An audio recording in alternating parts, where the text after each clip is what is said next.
Assalamualaikum warahmatullahi wabarakatuh. Nama saya Sumiati, NIM 2120333 dari kelas PAII Fakultas Tarbiyah dan Ilmu Keguruan. Saya akan menjawab pertanyaan soal UTS yang terdiri dari 5 soal. Yang pertama ialah bagaimana pemahaman saudara tentang sosiologi pendidikan? Jelaskan definisinya secara singkat. Menurut saya, studi mengenal bagaimana mempengaruhi pendidikan tersebut, pengalaman individu memengaruhi tentang pendidikan, dan penghasilannya lebih mempelajari tentang sistem sekolah umum yang dilakukan di masyarakat, industri moderat, dan termasuk memperluas pendidikan tinggi yang berkelanjutan seperti di perkuliahan. Sedangkan soal yang kedua ialah bagaimana pendapat saudara tentang pola interaksi antara guru dan peserta didik baik di dalam maupun di luar kelas dalam perspektif sosiologi pendidikan?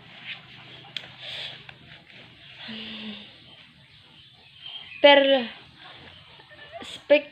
sosiologi pendidikan ialah perlu adanya pola interaksi sebagai cara kerja atau bentuk yang arahan komunikasi pada pola dimaksud ialah cara kerja komunikasi yang dilakukan oleh guru kepada siswa, siswa kepada guru, dan siswa kepada siswa.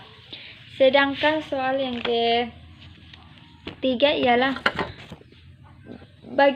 bagaimana pemahaman saudara tentang aliran-aliran pendidikan yang meliputi empirisme, nativisme, konvergensi, dan perspektif sosiologi pendidikan?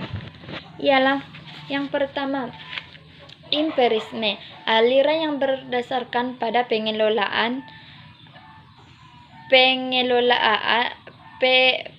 pada pengalaman bertolak tradition yang mementingkan perkembangan manusia. Seperti yang kita rasakan pada ini, semakin meningkatnya zaman, semakin banyak perkembangan yang dilakukan oleh anak. Yang kedua ialah nativisme, menekankan kemampuan dalam diri anak sehingga faktor lingkungan termasuk faktor pendidikan. Contohnya, anak tersebut keluar dari rumah, pasti dia memiliki faktor pendidikan yang terdapat di dalam lingkungan, seperti berkomunikasi dengan temannya, mengetahui tentang sebuah permainan, dan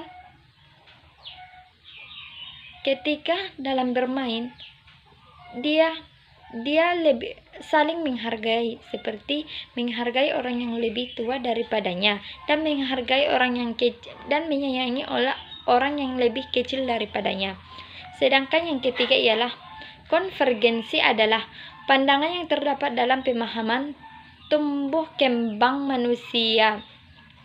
Contohnya hakikat kemampuan anak dalam berbahasa dan berkata yang sopan, seperti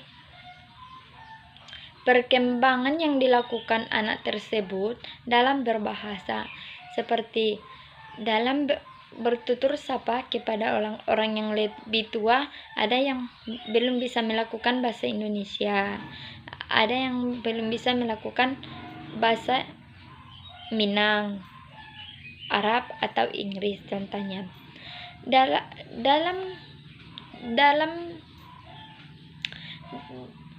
Dalam hakikat kemampuan anak tersebut, dalam mengadakannya berkumpul-kumpul dengan temannya, pasti yang seperti si A berbahasa Indonesia dan si B berbahasa Minang, pasti mereka saling mengadakan komunikasi dengan bahasanya sendiri. Ada juga yang berbahasa sama dengan bahasa Indonesia.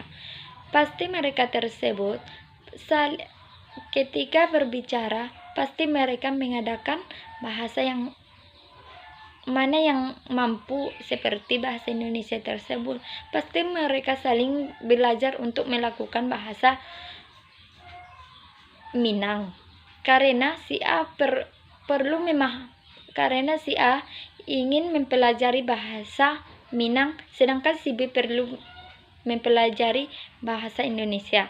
Mereka saling bertukar-tukar ataupun saling berganti-ganti dalam proses pembelajaran tersebut dalam memahami bahasa. Sedangkan yang keempat, bagaimana pendapat saudara tentang perbedaan antara pendekatan individu dengan pendekatan sosiologi dalam perspektif sosiologi pendidikan?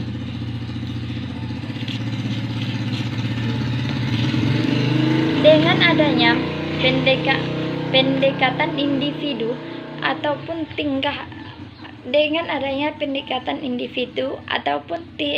tingkah laku kita ada dua faktor biologis dan faktor eksternal.